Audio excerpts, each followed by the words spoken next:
There's a common misconception that all wheelchair users are paralyzed, but after some time on YouTube, I've come to realize that there's a whole host of disabilities that require the use of a wheelchair. So today, I'm here with my friend Abby, who's gonna tell us all about what it's like to be an athlete living with HEDS.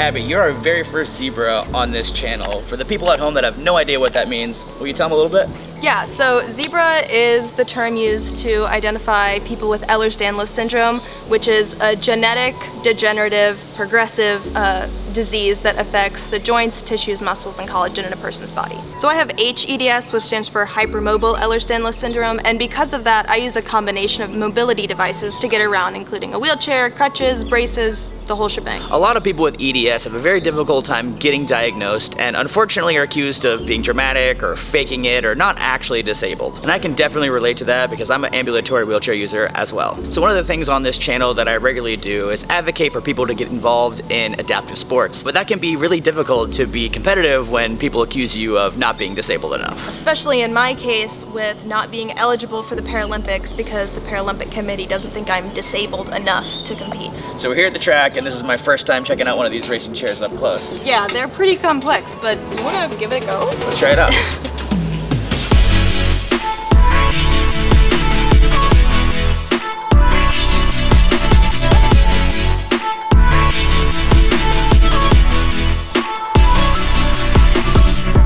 So just like everyday chairs are custom built, so are sports chairs, and this particular one is very snug because I'm a little bit of a thick boy. But I am surprised that I can actually fit in here. I wouldn't be able to last the full race, not for long, but for the sake of this demonstration. Do you have feeling in your hips? A little bit, yeah. Yeah, those will hurt after 13 miles. I feel them. So now that I'm snug and in the chair, I notice a lot of things on it that I didn't before. First being this contraption. I guess this is how you steer or something? Okay, so this is the steering, the manual steering. So I would use this on road races, like going around a corner or a turn, but I wouldn't use that on a track. For a track, we have this, and you just punch it to the side. Okay. And you can keep pushing, and it'll just go around the track curve. So that's straight, because you're only going left. Around the curve. So just like in NASCAR, this only goes left versus straight because most tracks are done in an oval. So this is locked right now. It's not. You're just not holding it hard enough. You really got to turn. Oh, I'm just like weak sauce. Yeah, there you go. Oh, yeah. Okay. But the challenge with this is you can only push with one hand at this point. But you're keeping it, you know, you can only really in a road race situation. Yeah, so it really sucks for like uphill turns. Oh, uphill turns, yeah. But in a track situation, smack it, keep the same stroke. Whenever you're at the end of the corner, smack it back and just keep going. Yeah, but instead of like on a day chair, when you have like a full push and it's just nice and smooth, with a racing chair, you're punching the wheel. You're not holding it because you have the gloves. And that's what this wraparound sticky thing is for. Yeah, so that gives me more traction and stick. So like when it's raining, you know, you're slipping on your hand rims and stuff like that. So this makes sure that I have lots of traction going uphill since I do more road races. And then when it's wet and rainy, that way I'm not slipping off my wheel. So these are 3D printed for my hands because I have very small hands. And your thumb goes in these little parts right here, and then your pointer finger and your middle finger go here with a piece of foam so that you don't get blisters, and then your ring finger and pinky wrap around the back. So you just punch down on the wheel and come back up rather than grip it. And it's great for straightaways, really sucks for hills because you don't have nearly as much grip as you would have with your hands. So you have to also like squeeze while punching at the same time. Yeah. Oh, this is already going poorly. All right, this is attempt number 001 of, all right, let's see here. Space flight. Oh, good job. It's a rite of passage to backwards though. Yeah. Everybody's done it. So it's just a punch. Yeah.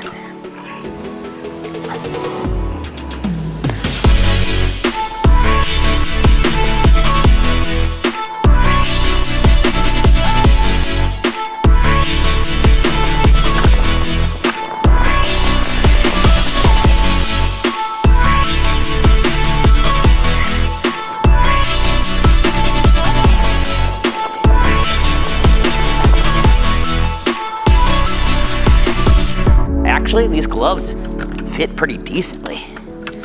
Now I'm on a straightaway, but I'm not going straight.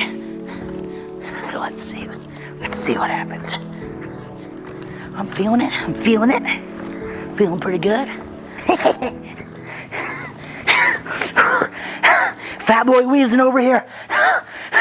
And I've even been doing CrossFit workouts in the gym recently, so I shouldn't be wheezing like this. Fat boy wheezing. Thoughts? Well, I just got done running a few laps. Definitely something that I can tell takes a lot of hours to get the stroke right and the form right. One of the things that I struggle with perfectionism sometimes, and I want to be the best now. Yeah. So I get really frustrated because I'm like, oh, just set me free. But it's my own limitations that are slowing me down. But I mean, it's the equivalent of running. You don't just like wake up and be like, I'm gonna be a professional runner, you know? I'm gonna go for a marathon real quick. Yeah. Catch you later, guys. But I'm ready to get out of this. I haven't been in for more than 30 minutes and I'm already hurting. So that's probably because this is your chair and not my chair. Dan, you're gonna show us what a real racer looks like. Is that right? Show you handstand. All right, cool. Let's make it happen.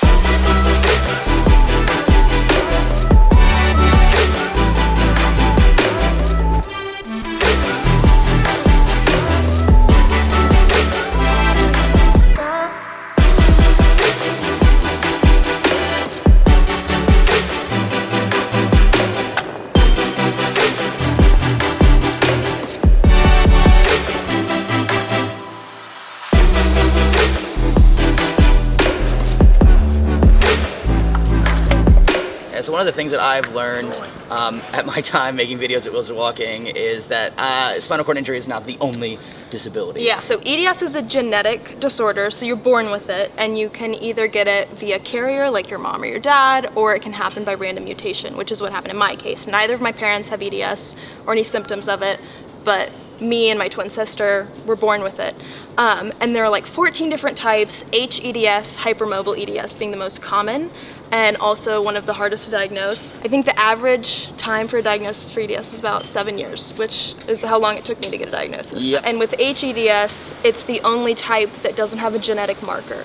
So with all the other types of EDS, you can get like a gene test and they can find, oh, this is the mutation for VEDS. But with HEDS, they have no idea what gene it occurs on. And the H stands for hypermobile, is that correct? Yeah. And what does that mean for you?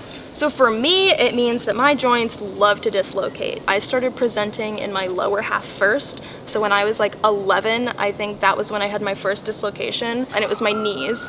And then throughout middle school, I had horrible knee and ankle troubles. I was always going to the ER, going to the doctor, wearing knee braces. They're like, oh, you have runner's knee. I'm like, but I don't run. So it was really confusing, and the pain never went away. And my knees kept dislocating, my hips were dislocating, like I would lose feeling in my legs completely, and it was just the weirdest thing in the world. And then in high school, I gave up. I was like, okay, I guess this is my life now, because all of the doctors I was seeing were fully confused. And then in my sophomore year of high school, I was hospitalized for 2 months with like severe hemiplegic migraines. So they were so bad, I mean, I couldn't turn over, I couldn't open my eyes. And again, had doctors telling me, I'm lying, you're just trying to do it to get out of school, you want attention, you're like, you have a bad relationship with your parents, clearly you're faking it. I'm like, I like school, I don't think I would be faking this. And we never got answers there. Again, it was, okay, well, this is my life now. And for 2 more years, living in pain, living with weird dislocations, thinking that this is just how it's gonna be. And I moved to LA and lived there for 6 months and was like, pretending that I wasn't disabled. I was like, I'm fine. Clearly I am lying. Like, it's just all in my head, because nobody could tell me what was wrong. And then I didn't get diagnosed until I was 19. And it took a doctor diagnosing me with complex regional pain syndrome because of that first dislocation I had when I was young, and it never healed properly. And so my nerves and my legs continued to send pain signals to my brain as if it was continuously dislocated. That sounds like chronic nerve pain. The type of stuff that people with spinal cord injuries get. It's a broken signal. So that sounds really painful to be constantly dealing with dislocations. And I would imagine that even if you put it back, that didn't mean that the pain went away, right? No, because like for a normal person, I mean, even you, if you had dislocated your shoulder fully to like where you could see it out of your socket, it's really gross. Most people have to have a surgery after they've dislocated their shoulders, put it back in place to make sure it doesn't happen again. But with EDS patients, it dislocates, we put it back, and we just kind of hope for the best, because surgery won't do anything, because our joints, the collagen, the tissue, the muscle is so lax that even a surgery to put it back in place would only last maybe a month. And that's why a lot of EDS patients don't go through with knee surgery for dislocations. They just choose wheelchairs, because the normal healing time is a month to 3 months, and for EDS patients we have delayed healing as well, and so it's 6 months to a year, and then it only lasts 4 months or 5 months after that. And we'd have to do it again and again and again. And not only is that super expensive, but it's pointless to put yourself in extra pain. So I have a unique experience when it comes to being a wheelchair user. I was originally hurt, paralyzed, and was in the chair for basically 6 years straight. And then after I got clean and got my mind right and my body right, I was able to slowly work my way out of the chair for about 2.5 to 3 years.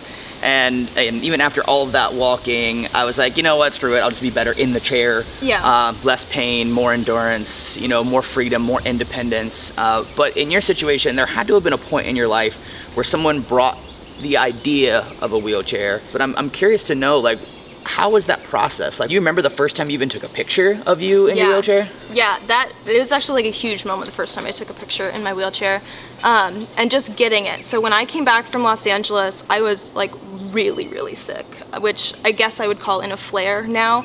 But for a month, I could maybe pull myself out of bed into the bathroom, but my legs just stopped working. I came home and my body was all right, we're turning off. And that was when we really started pushing for a diagnosis, because it was getting bad. And I was using arm crutches just to get around, go to church, just kind of get out if I could. And then when I got a diagnosis, they recommended, hey, maybe you should start looking into a wheelchair. And at that point we were pretty hesitant, because I still wanted to get better, but with a genetic progressive disorder, that's not really something that happens. And so there was a lot of acceptance in that area of understanding that I'm not a failure for being in the wheelchair, and it's gonna make my life 100 times better, because instead of dragging my legs and being okay, I can only stand for 5 minutes, even though I've got my arm crutches, now my shoulders are burning, because that's also a part of all of this. So I got my first wheelchair, but I think the biggest barrier was insurance, because again, they didn't see me as disabled enough, and so they wouldn't cover it. So we had to put money aside for months and months and months, and we got a stock wheelchair. It didn't even fit me, which just created more pain for pushing, because my arms were out here, it was heavier than it needed to be, it didn't fit me right. I felt awkward in it. I didn't feel confident, and it took a really long time of me just kind of rolling around the house, being okay, I'm doing something, making breakfast by myself. I'm doing this, I'm doing that, I'm gonna go grocery shopping, I'm gonna go, to the park, and just kind of pushing myself into those scenarios and just forgetting what people thought of me. There was a long period of time where if I did go out, I would transfer from my seat in the car to my chair rather than get up and go get it, because I wasn't ready to be confronted about why are you walking? Are you faking? Nowadays I'm oh, let's talk. Right. Back then I was anything that made me even slightly uncomfortable, I would avoid at all costs. It was a lot of little baby steps. I didn't just hop right in it and I was everything's great, I'm confident. It was probably a year or two process of me finally being okay and doing things with friends in my wheelchair, whereas even though I know they've known me for 10 years, this is not new to them. It was will they like me still if I'm in a wheelchair? And they're we don't care, because they're friends. It's a step that was hard to take, but probably the best decision I could have made, because it opened the door to so much independence, and then opened the door to sports, and I feel myself again, and I'm confident in everything I do, and I'm yeah, let those interactions happen.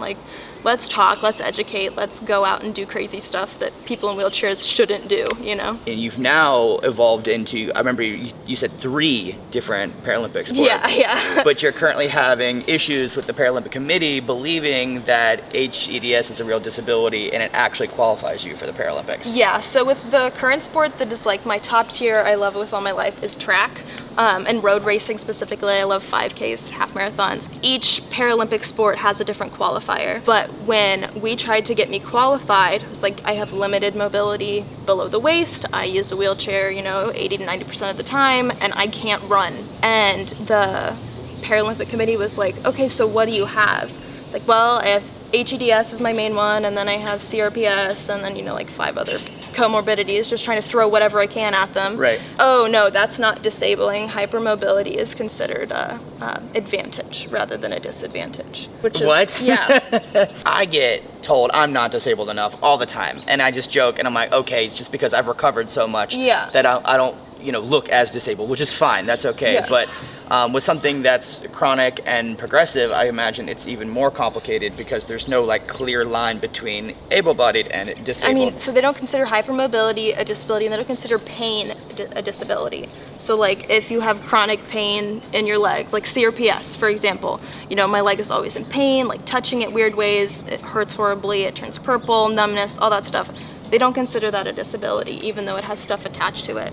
They're like, what's the main definition of that illness? And that's what they take away. It's like hypermobility. That's an advantage because some people have limited mobility. But I still have limited mobility even though I'm hypermobile. Like, I'm not dislocating my shoulders to get farther back on my wheels or something. Like, I'm not gonna just jump out of my chair and start jogging next to everybody else. I'm like, that's not how that works. So it's a lot of lack of education, I think. Like, I don't think they're intending it maliciously, you know, like gatekeeping disability or anything like that.